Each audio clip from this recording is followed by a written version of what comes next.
Standard 7 subject English. Last video में हमने explanation किया था एक्टिविटी नंबर 9 का। Okay, now open your workbook. Activity 9, open workbook, page number 18।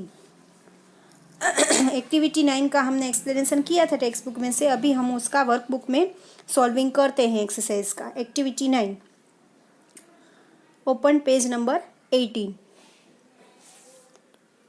One question, read the following text carefully and answer the questions given below them। ऊपर दिया गया paragraph है, उसको आपको अच्छे से पढ़ना है और उसके नीचे दिए गए क्वेश्चंस के आंसर फाइंड आउट करके लिखने हैं। Questions 1, what is not true about teachers, scientists and doctors?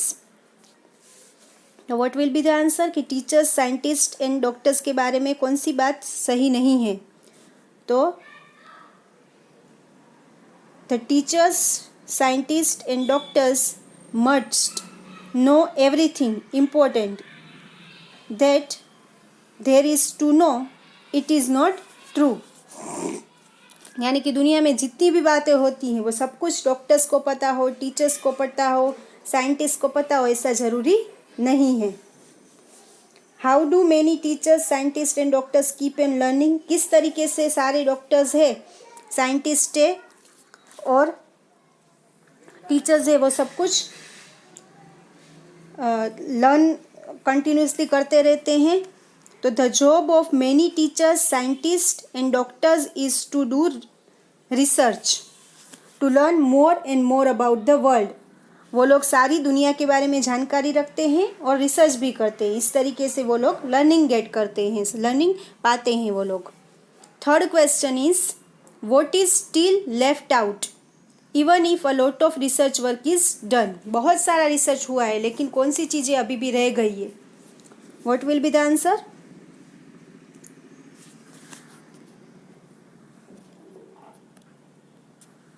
Some puzzles are important to solve, like how can make enough clean water for all the world, all the people in the world to have healthy lifestyle. Some things may not be quite that important, some things are just puzzling. Okay, इस तरीके से आपको पूरा अच्छे से good hand writing में ball pen से सब कुछ लिखना है। Okay, neat and clean writing में।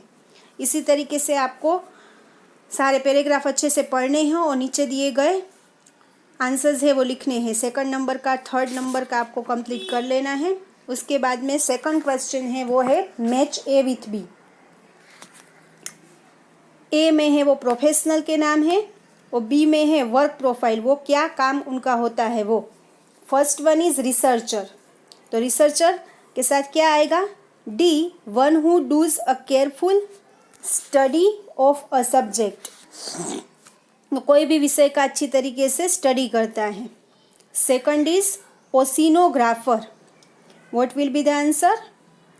One who studies the huge mass of salt water, जो समुद्र में जो पानी होता है उसका स्टडी करता है, समुद्र का स्टडी करता है जो।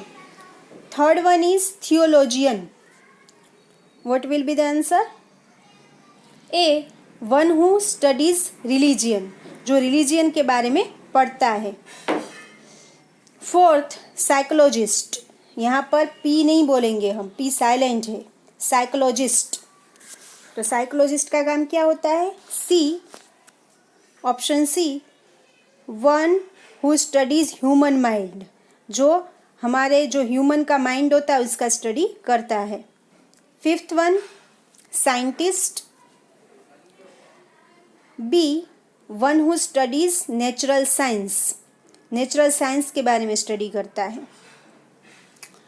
थर्ड वन जो क्वेश्चन है वो है put a tick mark, right in the box against the following statement if they are true and a cross mark if they are false. जो सही है उसके आगे आपको राइट टिक करना है और जो रॉन्ग है उसके आगे रॉन्ग टिक मार्क करना है। 1. All the puzzles of the world have been solve so far, यानी कि सारे पजल्स दुनिया के सॉल्व हो गए हैं। तो what will be the answer? Wrong. Second is blushing does no advantage to the human body, यानी कि ब्लशिंग जो पूरा शरीर है उसका नाश हो जाता है, उससे हमको कुछ एडवांटेज नहीं है। तो क्या आएगा? Right. Third is scientist have failed to know about why we have dreams, right. Fourth one is in Voynich manuscript the language is completely unknown, right. Fifth, the radio signal wow lasted 78 second, radio signal जो था वो 78 second तक चला था, wrong. उसके बाद में जो 6, 7, 8, 9 है वो आपको खुद ही फाइंड आउट करके कर लेने हैं। उसके बाद में है page number 21, word power. Make adjective of the following words and use them in the sentence of your own। यहाँ पर जो वर्ड दिया गया है उसका आपको एडजेक्टिव लिखना है और उसके बाद में आपको उसका यूज सेंटेंस में करना है। तो विजडम का एडजेक्टिव होता है WISE, वाइस, WISE, वाइस, यानी कि वाइस को आपको वाइस का यूज करके पूरा सेंटेंस कंप्लीट करना है। सेकंड वन है प्लीज, तो उसका आएगा एडजेक्टिव PLEASANT, प्लीजेंट। ठीक है, मैं आपको एडजेक्टिव लिखा देती हूँ, आपको सेंटेंस खुद बनाना है। थर्ड वन इज एम्यूजमेंट, तो उसका आएगा AMUSING, amusing. Fourth is successful, success का आएगा सक्सेसफुल, SUCCESSFUL। फिफ्थ है क्राइम, तो आएगा क्रिमिनल, CRIMINAL। सिक्स है MERCY, मेर्सी, तो आएगा MERCILESS, मेर्सीलेस। सेवंथ है ऑनर, HONOUR, तो आएगा honourable, HONOURABLE।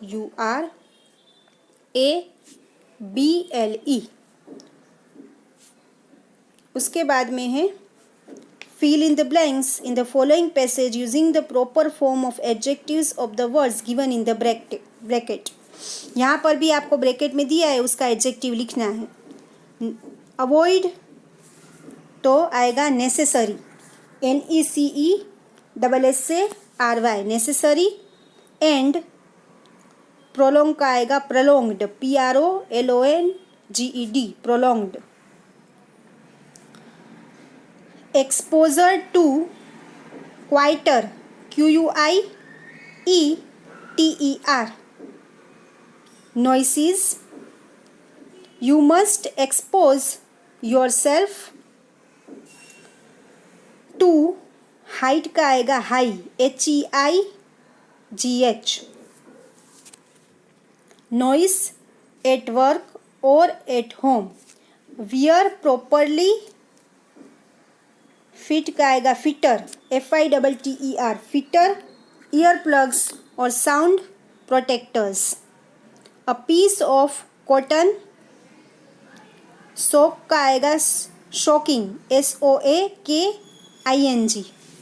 In Vaseline, firmly pushed into the ear canal, makes an, instantly का आएगा INSTANT, इंस्टेंट।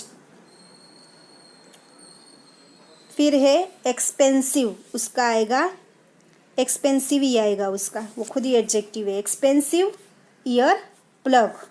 ओके, तो ये सारे एडजेक्टिव्स आपको ब्लैंक्स में लिख देने हैं।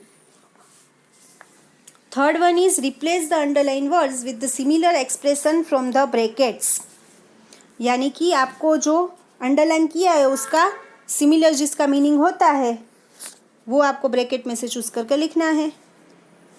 One is Akbar was strolling in his courtyard, तो स्ट्रोलिंग का मीनिंग क्या होता है? वॉकिंग।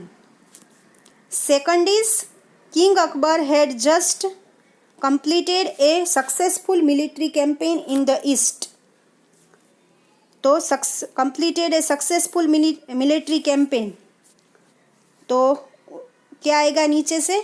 वॉन द बैटल, यानी कि उन्होंने युद्ध जीत लिया था। इसी तरीके से आपको 7 तक कंप्लीट कर लेने हैं, ठीक है। ब्रैकेट में दिया है, उसका मीनिंग होता है उस तरीके से, अंडरलाइन किया है, उसका मीनिंग ब्रैकेट में से आपको चूज करना है। फिर है 23 में राइटिंग।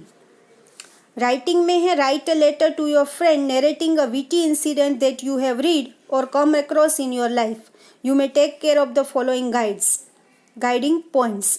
आपको एक ऐसा रमूज वाला इंसिडेंट लिखना है जैसे आपने रीड किया हो या आप खुद उस इंसिडेंट के अक्रॉस आए हो, खुद फेस किया है वो उसको।